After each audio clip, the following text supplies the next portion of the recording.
The Honorable Mayor Khalid Kamo. Present. The Honorable Catherine F. Rowell, District 1. Present. The Honorable Carmelita Gums, District 2. Present. The Honorable Helen Z. Willis, District 3. The Honorable J.C. Sebastian, District 4. Present. Carmelita Gums, District 2. Present. The Honorable Helen Z. Willis, District 3. The Honorable J.C. Sebastian, District 4. Present. Carmelita Gums. The Honorable Corey A. Reeves, District 5. And the Honorable Natasha Williams, District 6. Present. Thank you, Mr. Mayor. We have a quorum. All right, please sound the first item. The first item is a public hearing regarding the CDBG HUD Annual Action Plan. Indicated earlier, we did not receive any comments online, and I do not believe there's anyone here to offer public comment. All right, do we want to have a overview of the action plan? Yes, sir. Mr. Hull has a presentation he would like to make. All right, Mr. Hull.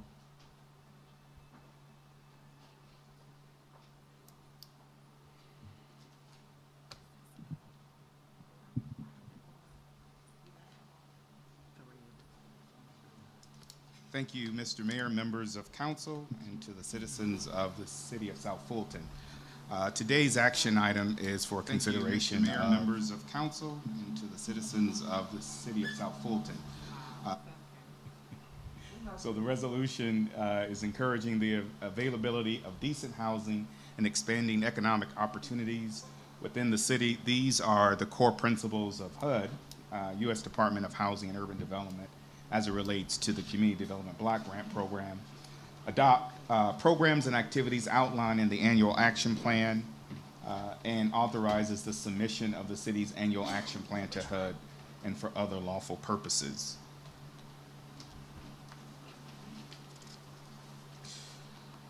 This council, and if you were not on council, if you were a resident at the time, in 2021, the city became an entitlement community to HUD. So as a part of that process, we submitted a 5-year consolidated plan, and that was also the first year of our annual action plan. What the information you're about to receive now is the second program year for the city of South Fulton, being an entitlement community and enacting its community development block grant program. But by way of background information, earlier in June, the city received a correspondence from HUD indicating that we received $466,408 in CDBG funding. What's critical about this is that although HUD has other programs, including home, emergency shelter grant, and then funding for persons with AIDS, the city only received community development block grant dollars for this program year. As was indicated earlier, the program year starts January 1, 2022 through December 31st, 2022. And again, we received our award letter in June. So the expectation is that the city, if it adopts the annual action plan, will identify programs, projects, and activities and get them underway so that they can benefit the 3 national objectives. So HUD has 3 areas that each program, project, or activity you identify as a part of your annual action plan, you must address. One is to benefit low to moderate income residents. These are LMI persons, as we call them. The second is to aid in the prevention and elimination of slum and blight. Some typical activities include code enforcement activities in eligible census tracts or demolition, some other activities that would otherwise not make low to moderate income neighborhoods desirable. And then the third objective is to meet a specific urgency or need, and in this case, these are typical things like a hurricane or a tsunami, if you experience that, an earthquake. Because there is an urgent need to use funding, you're able to do that, but you have to classify it as a particular urgency. So as we go through the proposed programs, projects, and activities, just keep in mind that we've identified projects that will meet one or more of these three national objectives, and that is required by HUD. As it relates to the City of South Fulton, we are required to submit an annual action plan in order to continue to receive CDBG funding. The annual action plan actually serves as an application. So you prepare the plan, but then you also submit documents that serve as the application, which is an indication to HUD that as a community, as a municipality, you want to receive community development block grant dollars, and you want to comply with the stated goals and objectives that we had just covered. The qualified census tracts, as I had mentioned, or the eligible census tracts, have to have at least 50% of households with incomes less than 60% of the area median gross income. And so that means that for Fulton County, if you have a census tract that has at least 50% of the total population that is at or below up to 60% of the AMGI, then you're considered an eligible or qualified census tract. And just for a point of reference for the City of South Fulton, the majority of our qualified census tracts are in districts 5, 6, and 7.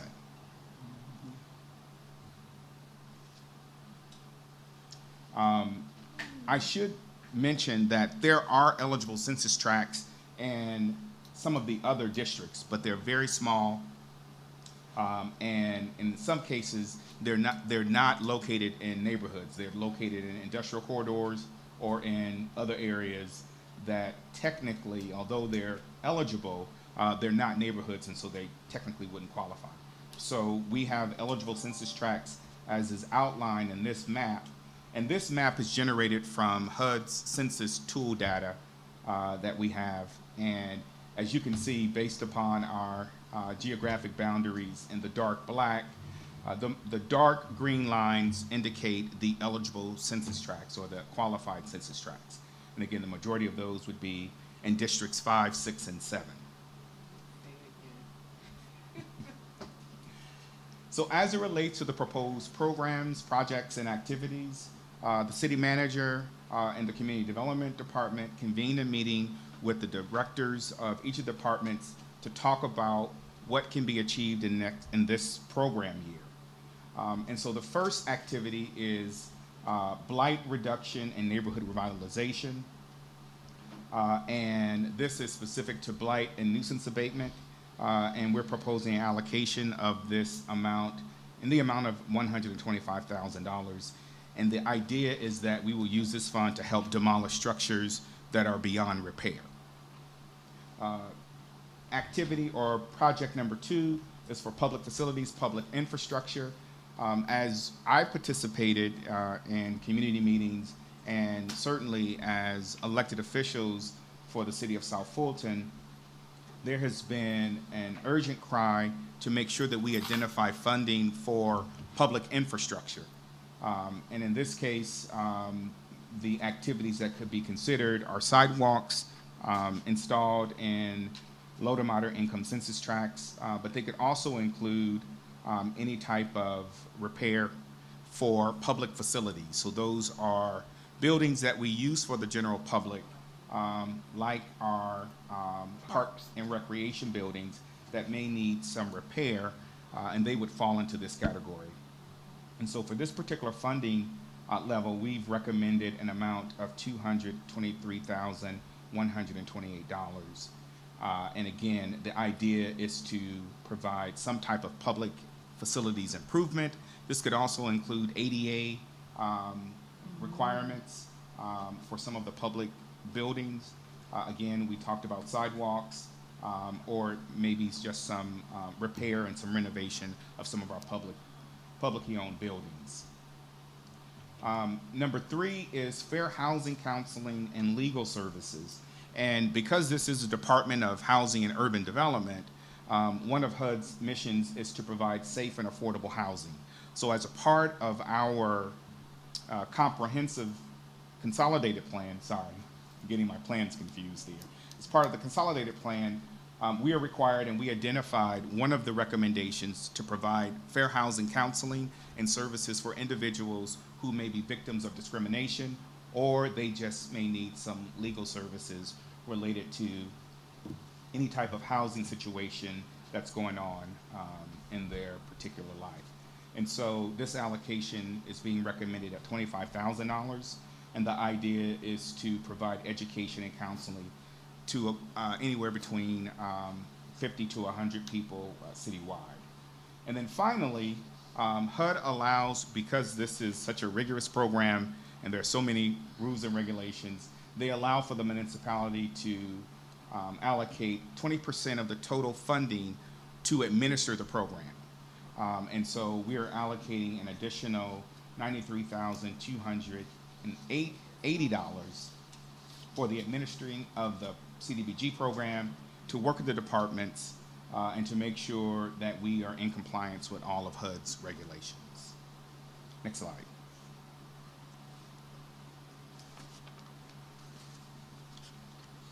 So as it relates to next steps, I've had a several conversations with the city manager's office and with the finance department. And the community development department, along with the city manager's office and the finance department, are going to be chiefly responsible for making sure that as we carry out the programs, that we are able to meet our milestones by developing timelines for the various departments that are going to be carrying out the activities. Soon after the conclusion of this meeting, moving into next month, we have identified staff training. So the departments that you the activities that we just discussed, the departments for which those activities, programs, and projects will fall under, we're going to require that staff that will be administering those different types of programs undergo training just to make sure that we can comply with all of HUD's requirements. So we're going to start that training in September. And that is an eligible expense that is paid through with our allocation. My department, who's chiefly responsible for administering the program, must start submitting quarterly reports. Interestingly enough, I told you that our program year started January 1. Well, we just received the letter for funding in June. So we have, once, if council adopts this annual action plan, we'll have to go back and submit quarterly reports with no activity because we had no funding during that time. And HUD is fully aware, and they are just waiting for us to take the next steps with the adoption of the annual action plan. But we will start to submit our quarterly reports to HUD to make sure that we're timely. And then community development in the departments will host community meetings. Some of the projects and programs that we talked about are going to have an impact to the community. So before we start to engage in any construction, we will have a community meeting in the area for which the project or program activity is located, to have a discussion with the community to let them know of any potential impacts while the construction activity or while the particular activity is going to go on. So we will do this prior to project implementation. And then the community development department will establish a calendar because my department is set up to be the monitoring agent for each department receiving money. And the reason why we do this is so that if and when we have a visit from HUD, we can assure HUD that we have followed all of the rules, all of the regulations, and that our departments have had quarterly monitoring visits from community development to make sure that they are in compliance with the rules and regulations.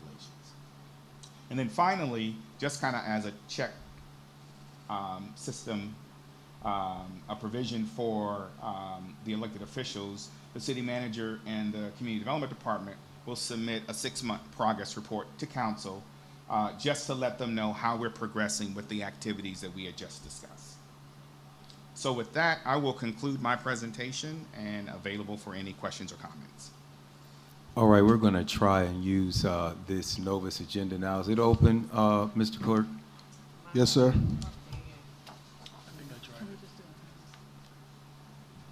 All right, yeah, because I still don't see a queue. So we're going to, I'm just going to go down the line. I think everybody has questions. Dr. Ryle, District 1. Thank you. My first question had to do with the 10 blighted properties. Will they be citywide? Are they limited to District 5 through 7? So typically, when we do blight removal, we need to make sure that we are doing it in our qualified census tracts. But that's not to say, and again, that's why it's not a great illustration of all of the eligible census tracts. But we will take a look citywide and then make sure that we overlay them with the census tracts to make sure that we're demolishing in those districts. With that being said, I think the second category deals with public infrastructure and public facilities. I would ask that serious consideration be given to our parks.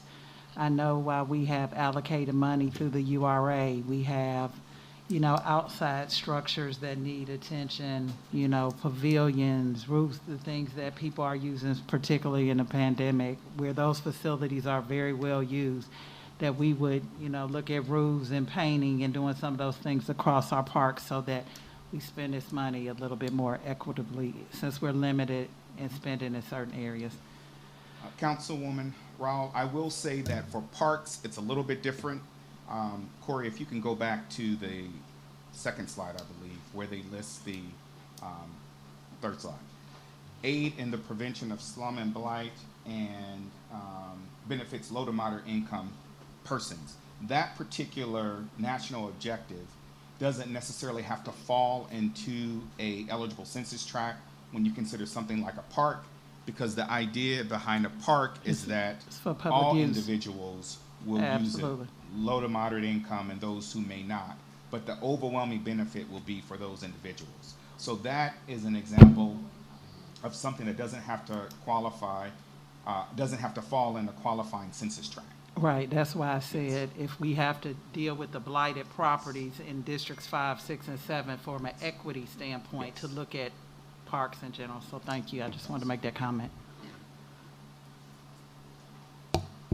All right, Dr. Rao, are you done? Mm-hmm. Thank you. Councilwoman Gomes? Yes, I was really looking forward to this presentation, and I still am, but I was trying to figure out how we could get around this one thing, what is it, the census tract, but I guess since it's a federal program, we can't really do that, right? My question is, with this program administration, does that come with staff? Will you have somebody that's dedicated to just managing this program so we can do it successfully? Yes, and so as a part of reassessing our needs in community development, and then in cooperation and in communication with the city manager's office, we have kind of a 2-person team that will be overseeing the activities. And that's on the program side, and then I'm joined by our esteemed finance director, who will help us on the receiving side. I failed to mention in the presentation that CDBG is a refundable grant. Mm-hmm. So the city has to front the money up front, front the money up front, I guess. And then we request reimbursement after we submit the proper documentation. And then on that end, the finance department has identified 2 individuals that are going to help us to make sure that as soon as we begin to spend money, that the city is not out for weeks to recouping its funds, that we'll go and immediately submit the reimbursement. But the individuals from community development and the city manager's office can't also be the individuals that are approving those expenditures. Okay. So we had to have kind of a check and balance system in place, and the finance director has agreed to identify staff that's going to help us in that regard. And also, too, I think it would be great if there was, I guess, maybe a placeholder on the website where we can be transparent, and then people can actually, see that they can possibly apply for, these services. So if that is something that you all are thinking about as well, and I think this is exciting, and it would be definitely a great thing for our city. So, but I just want people to know what we're doing, and if we could just, highlight and celebrate the fact that we have this money and we're able to do something with it. So thank you for your presentation. Thank you. All right, thank you, Councilwoman Gomes. Councilwoman Willis. Good afternoon. Thank you, Mr. Hull. Turn my mic on. Is it possible for you to send us our census tracts? Yes. Okay. and so that we can determine where those are in our areas. Do we have to have this money spent by December 31st No. or and- encumbered? No. And I'm looking at the finance director because we were on an email chain with HUD just yesterday. And we were concerned because when we found out that our program year had started some 8 months ago, but we're just getting the money, we didn't want to be held to try to get it all spent within 3 or 4 months. And so we were assured via email from HUD that we have 7 years to spend. Okay. The issue, though, with that is if you have too much money that's unspent, then HUD can cite you for timeliness issues. So Okay. there's a balance that we need to strike to make sure that we are appropriately spending money, not too quick and not too slow. Okay. All right. I don't think we have a problem spending $400,000. Infrastructure improvements. So we can only do infrastructure improvements in the census tract areas, or is that similar to the parks? It's similar to the parks, Okay. and I think you bring up a very good point. If you can just imagine, and we count Mayor Pro Tem Breezy had this conversation last night. If you have a sidewalk and then all of a sudden it stops, HUD is not saying that you need to stop because now the census tract is not eligible. So there is the thought that you can fund these types of public improvements with the intent that it's going to benefit low to moderate income. Okay.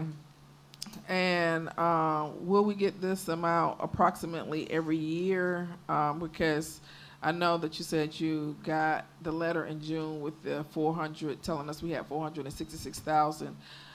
Is it an anticipation that that will increase based on the 2020 census? We have a larger population. I know this was probably based on the 2010 census tract. So is it anticipation we're probably going to get more money? And when will we get an award letter for 2023? Is it around the same time, June? Yes, ma'am. So a couple of responses to those questions. The first year's allocation we got was actually $512,000. Okay. So for whatever reason, HUD runs a formula and it does an automatic calculation.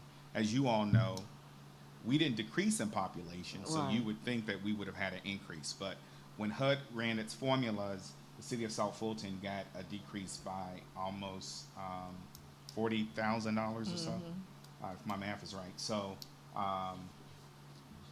it's just on a year-by-year basis. They run their own calculations, and then we just wait to receive the letter to see. But I would imagine that we might receive an increase next year. And there is always the possibility that after we submit our plan, we get an updated letter from HUD indicating that after a recalculation, you're going to get an additional allocation for your community. That actually happened to us in 2021. We were Okay. told we were going to get one amount, but then it was increased. So Okay. that may very well happen at this point. So I guess my last question, and then I'll yield. Once we get our census tracts based on our areas, I know you said most of them are 567, but I can imagine where my census tracts are. Yeah. But I would like to see those. If we have like a recommendation that we want the money spent for in our area, do we give that to you and and then you all formulate a specific detailed plan on where you're going to spend that money and bring it back to the council for us to adopt? Is that, I mean, I know we're going to adopt, you pretty much gave us categories of where you're going to spend a chunk of the money, but it's not detailed, it's not itemized. Right.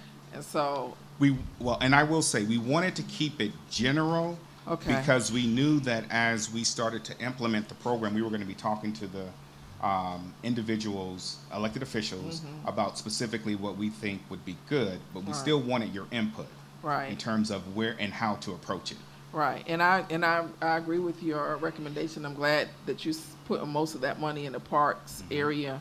But I just would like to see for me where my census tracts are in my district, and I do welcome your recommendations. But if it's something specific that I would like to, I just would ask that you all take that into consideration.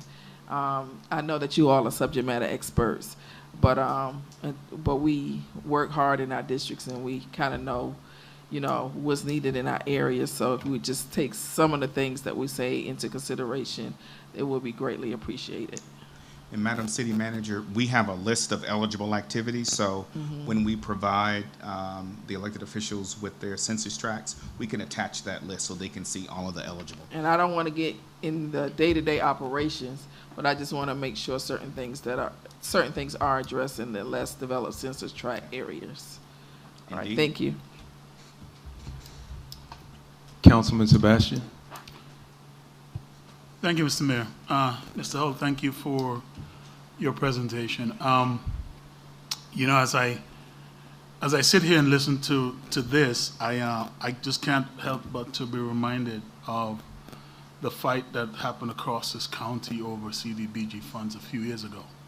I happened to be at the county, and at the time, the county was going to give money back because they could not manage the program. And so I guess the question is, the plan that you've outlined, from where I sit, seems fine. But I just wanted to at least, if you didn't know, there's some issues that happen around here over this, so some community members might be still sensitive. So anything that you can do to make the public feel at ease would really be welcome. The other thing is, things that happen across this city, and as you talked about the areas that have some of these qualifications, that make us qualify for some of these programs. And I do agree that the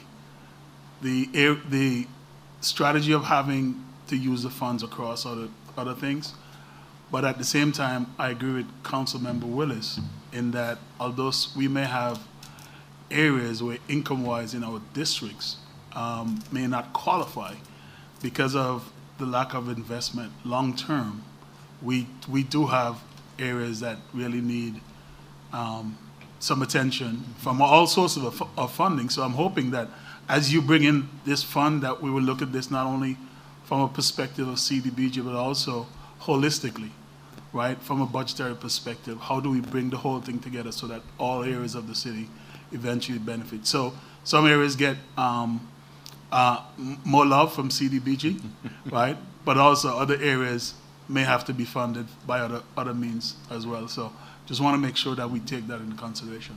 Thank you. All right. Mayor Pro Tem Reeves? Thank you, Mayor, for recognizing me. Thank you, Mr. Ho, for bringing this presentation, particularly last night, to the constituency and informing us. The current census tract that you have already identified, are those shovel-ready projects in those census tracts? Are those shovel-ready? Yes. Let's go back to the project list. I don't think any of those are shovel-ready because for those particular types of projects, anything that is going to be construction-related, we're going to have to go out to bid, select the bid, select the contractor, and then go through the process of monitoring them while they do the construction.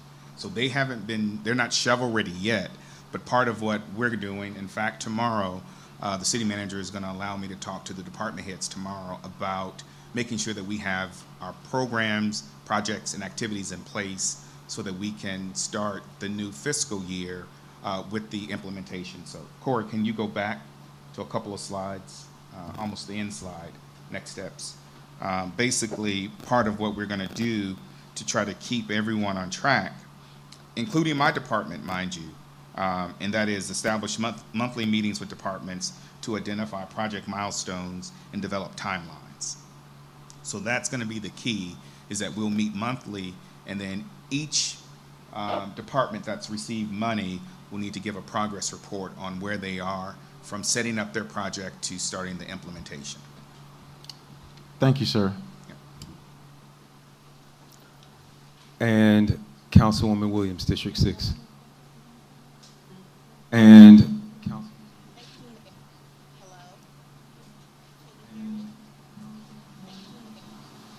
Hello. We can hear you. Can you hear me? Hello. Thank you. Thank you, We can hear Mayor, you. for recognizing me. Hear me? Hello. Thank you. Thank you, Mr. Hall, We for can hear that you. presentation. The questions that I have already been answered. Hold 1 second for us, Councilwoman Williams. We're trying to figure out the feedback issue. For us, Councilwoman Williams. We're trying to, as you can hear.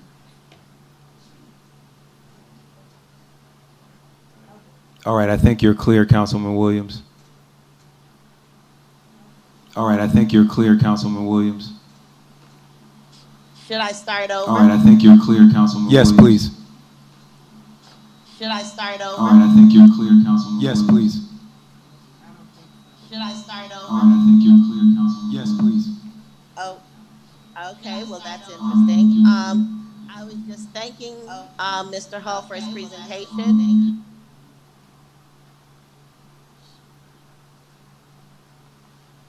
Let's Hear myself talk. Hear myself talk.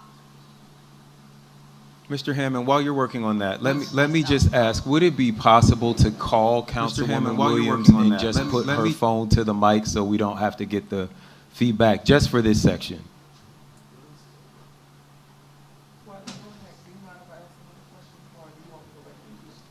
I would like for you to go back in the queue.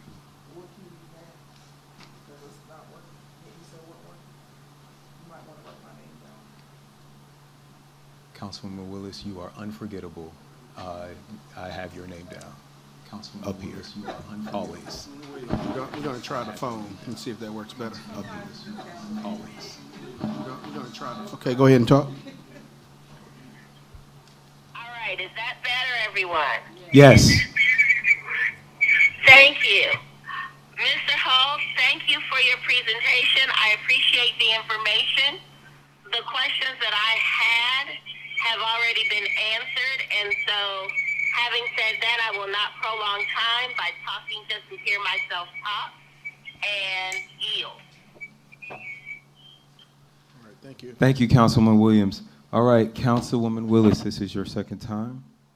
So did we ever go back to the did you identify projects? I know you identified categories. Yeah, categories. But were there specific projects? Because I hear Mr. Lee talk about shovel ready. I don't mean to laugh, but so part of the reason why we haven't identified the specific project is the point that you made earlier. We're planning to talk to the elected officials specifically while we do that. We just wanted to provide some broad categories. Okay, all right. That's all I want to clarify. Thank you. Let me pull it back up. Pull it back up. I think we're good. Okay. Actually, I have some questions and comments, so Mr. Clerk, I'm going to ask if you could pull up that first graphic. And while you're pulling that up, my first question for Mr. Hull is, do we know the actual number for the 60% of area median income? Is that the 26 county MSA? Mm-hmm. All right. So that's like the $82,000 number. Right. All right. My second question is, was this plan available, this PowerPoint that you went over, was it available to the public before today?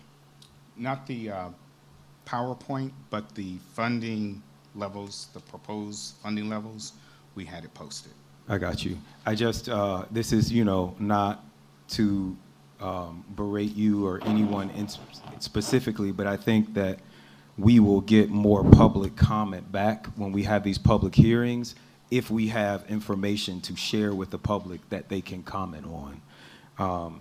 I think that'll, so I just want people to be mindful of that in the future. Thirdly, and this question is actually for our Public Works Director. I know that one of the issues that we talked about, funding that might be available for was sidewalks. Mr. Valenzuela, have we identified all the funding necessary to complete the sidewalks on Old National? That project has bounced from a CIP list to a T-SPLOS list. It's bounced around. So I just want to know, do we have all the funds available for that? Yes, we do, and we only have federal funds for that project. Awesome. That is very good news. So I want to direct the room's attention and the attention of people online to this graphic. It is one of my favorite graphics. Explains a very important difference between equality and equity. Equality is everybody getting the same amount. Equity are the people in most need getting the greatest amount.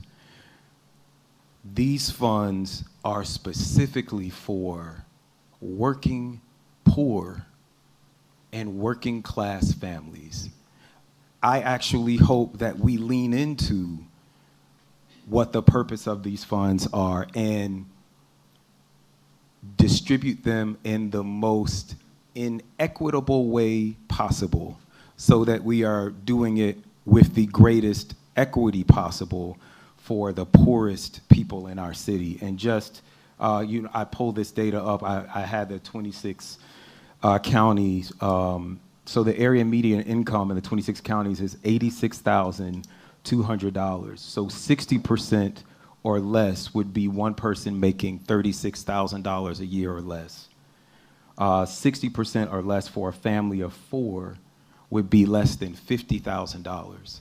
I don't know how anybody's raising multiple children in this day and age on less than $50,000. But I think that wherever that is happening, we should try and target the use of these funds to those places.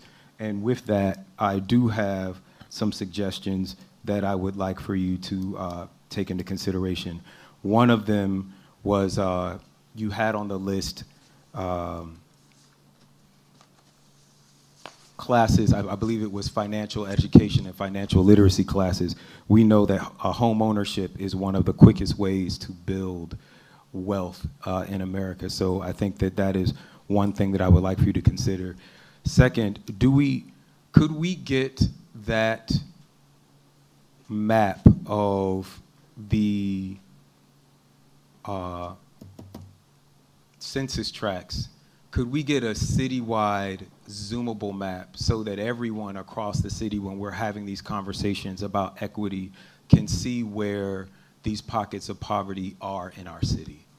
Yes. All right, is that something that we could get maybe by the end of the month? Actually, as a part of the presentation, I worked with our IT director. All right. And the GIS specialists have already provided that map.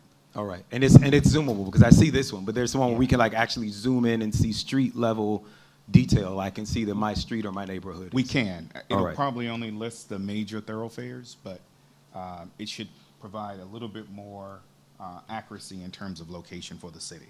All right, thank you. So that was, I would love to have that map as soon as possible if you could email that to me. The two remaining suggestions I have are we talked about our parks programs.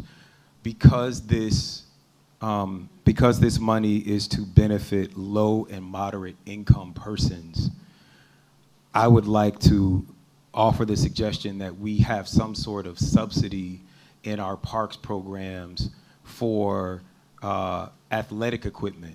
The fees to have multiple children in a baseball program or a football program, that can get very expensive. And we hear from the people who run those programs all the time that particularly for families with multiple children, they're always trying to make special accommodations, having fundraisers and things like that. The last item that I would like to be considered is Camelot condominiums. They currently have $33,000 worth of code enforcement fines. That's just the fines. That's not the amount of work that needs to be done. One of the first reasons that we have community development block grants, as I recall, as I wrote our first CDBG resolution, is to aid in the prevention and elimination of slums and blight. That is 40 acres of blight. And one of the reasons that I've been trying to have this conversation with our council publicly is that at any time, members of Camelot or that HOA will have to either make those repairs or we will have to do something with that property, and they don't have any money.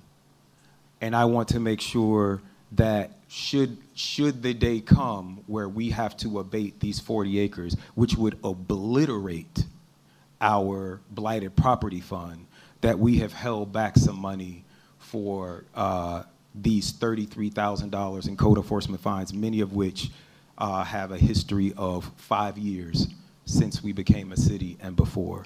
And so those are my recommendations that I pray that you will consider.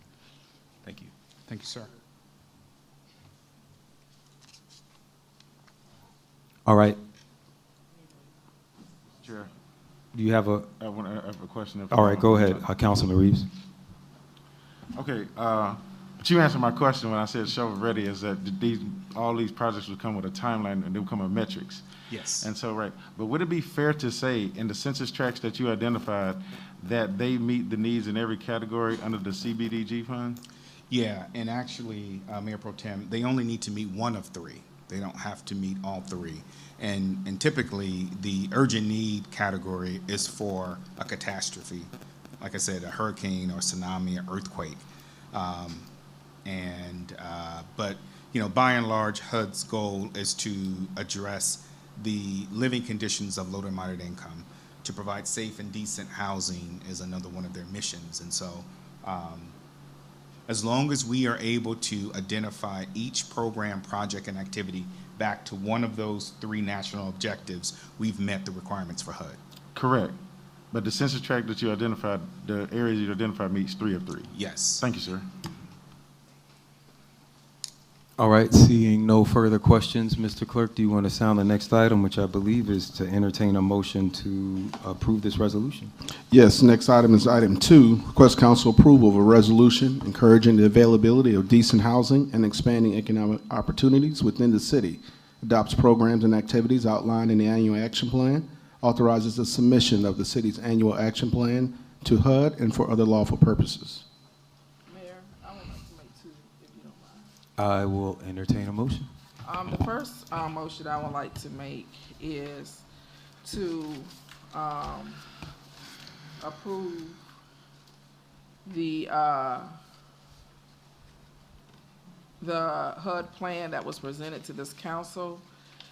That's the first motion I would like to make, and then I want to make another motion after that related to this.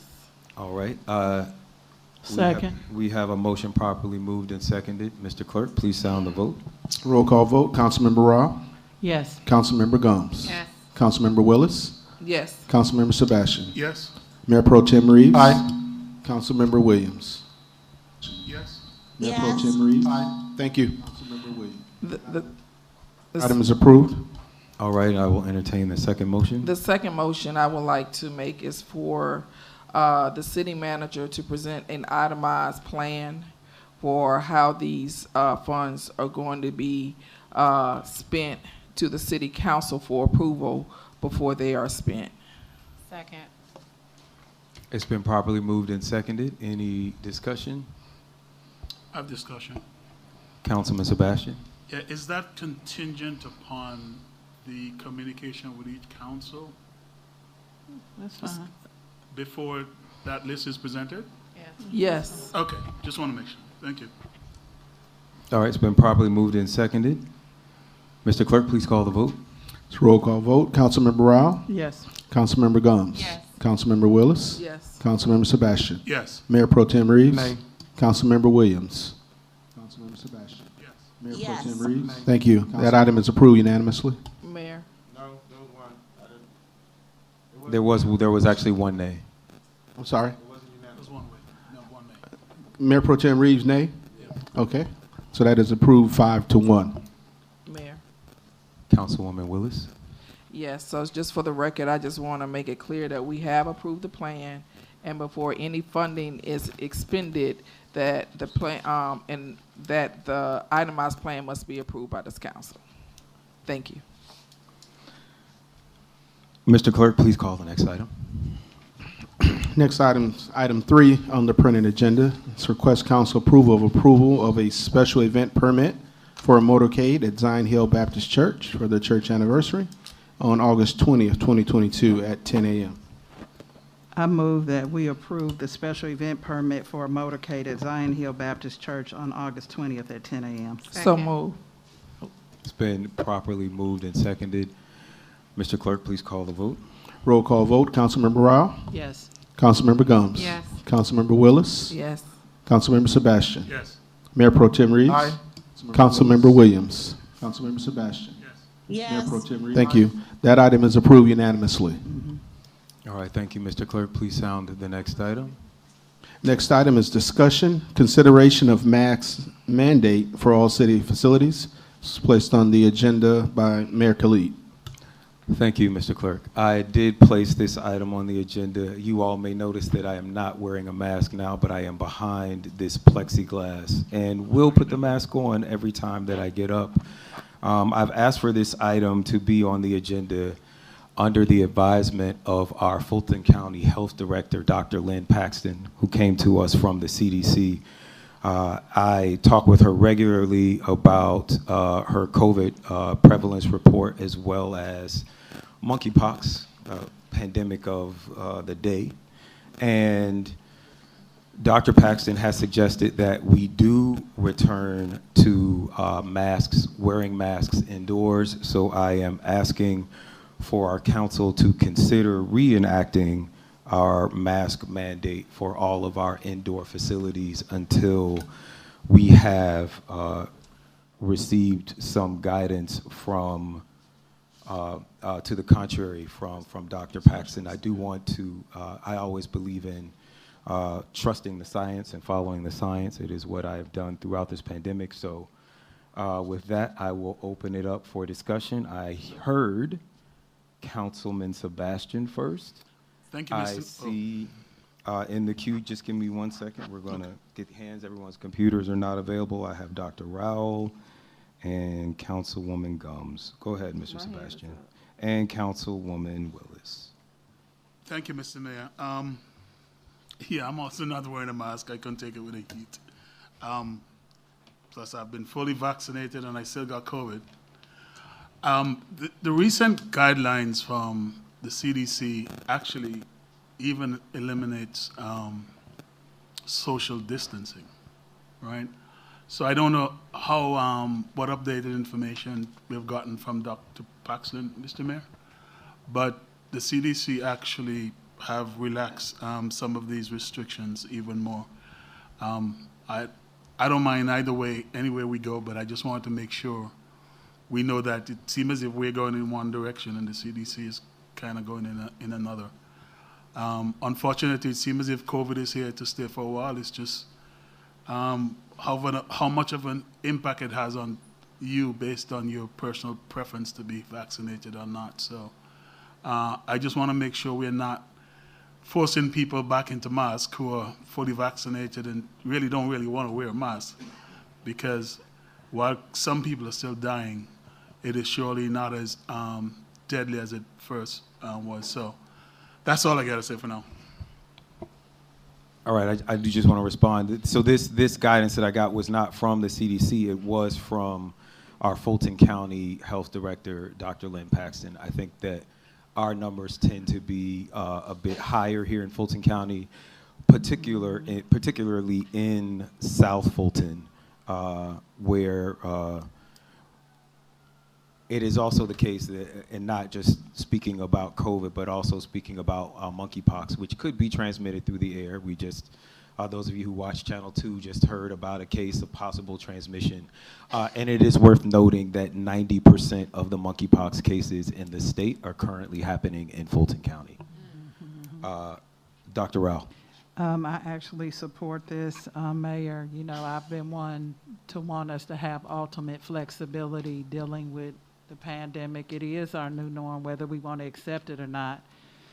And there's a lot unknown about monkeypox. We're hearing, you know, different stories on the news, so I think it's prudent. And this only applies to our city facilities at this time, so I support this. Thank you. Councilwoman Gomes.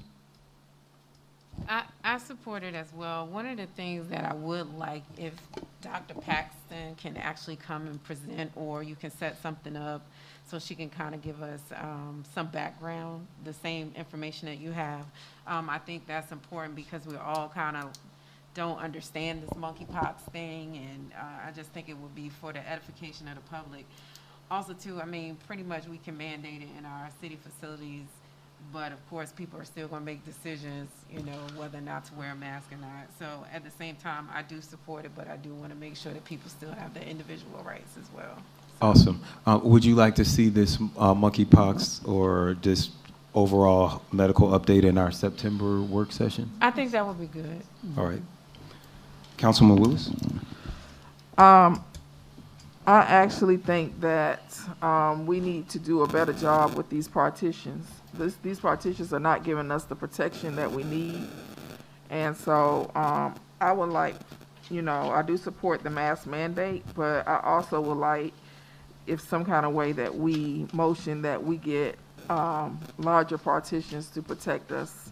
Because if you look at these partitions, Councilmember Gums and I, we still are next to each other, and I've seen this work in other municipalities. So if you all would look at what other municipalities are doing and order the petitions that other municipalities have that actually protect their council when they're in in-person council meetings, that will be greatly appreciated, because this doesn't give us any protection. It protects the mayor because he's at a table by himself. And maybe we need to look at getting, you know, individual card tables. I don't know, but these petitions are not protecting us. All right. I'm going to go out on a limb and ask Councilwoman Williams, do you have any questions, comments, concerns, queries, allusions, disillusions, hallucinations? That's from one of my favorite teachers at Mays. All right, so I will entertain a motion. So I move that we approve this measure. Second. I wasn't finished. Go ahead. I'm going to pause to recognize. Are you calling for a point of order? Yeah, I just wanted to clarify what's before you to make sure what we included in the package was the past mask mandate that was approved, and it had a section in it that allowed the city to implement mask mandate within city facilities. So I'll defer to the city attorney, but I think the only thing that is needed is a motion to direct the city manager to implement it. We don't have it. I don't have that in my packet. Yes, actually, it was in the email that I sent, and it was in Novus. Okay. Yes. Yeah, so I wasn't finished with my motion, but Oh, all right. I just wanted to recognize that point of order. All right, go ahead, Councilman Williams. well, do you Willis. mind if I ask before the city manager, isn't necessary that I do a motion for this? Can you all just make sure we get partitions to protect us? I mean, I don't think a motion is necessary to Okay. purchase partitions. all right, thank you. So I just move that we approve this measure, consideration of mask mandate for all city employees. Is that satisfactory for you, Mr. Adams? Is that for city Facilities. or for Facilities. And all city facilities. So we're approving the Discussion. resolution as emailed. it wouldn't have to be a resolution, it would just be It's the action. directive It's a to directive. the city managers, just to, as part of setting up where the meeting will be held, to let the public know that you'll have to be wearing masks, and then Mr. Adams will also, in his announcement, put that masks will be required at the city facilities. Mayor, if you don't mind, I'll restate my motion. Hold on one second. I want to be clear that this is not just for council meetings. This is for all city facilities at all times. That's what it Yes. says on here. All right. I just was going to reinstate. I hear you. I just want to make sure that it is clear for the record. Councilman Willis. I move that we reinstate mask mandate for all city and facilities. That's what's on the agenda. So we're just reinstating it. That's all we're doing. It's been properly moved and seconded. Discussion, Mr. Mayor. Councilman Sebastian. I look forward to the presentation from the health folks at our next meeting, because I almost feel as if we're making decisions without all of the data. One person in this room right now who's infected with COVID, doesn't matter whether we have these things here. Sometimes it doesn't even matter if we're wearing masks or not. Someone in this room will catch COVID. So I just want to caution us not to, especially our employees who have to live in a mask all day, for 10 hours a day, to make sure we're not really subjecting them to something right now that really and truly may not really make all that much of a difference. So that's my point. Again, I don't care where we go, but I really do want to take into consideration the people who work in our buildings every day and who may be fully vaccinated, may be fine, and may be comfortable taking that personal risk of not wearing a mask because they're most comfortable not wearing a mask. So that's my point, because again, I think we're taking decisions based on not having all the correct information. Thank you.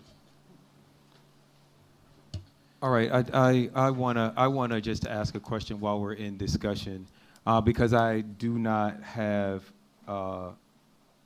this ordinance. I mean, I do not have this resolution in front of me.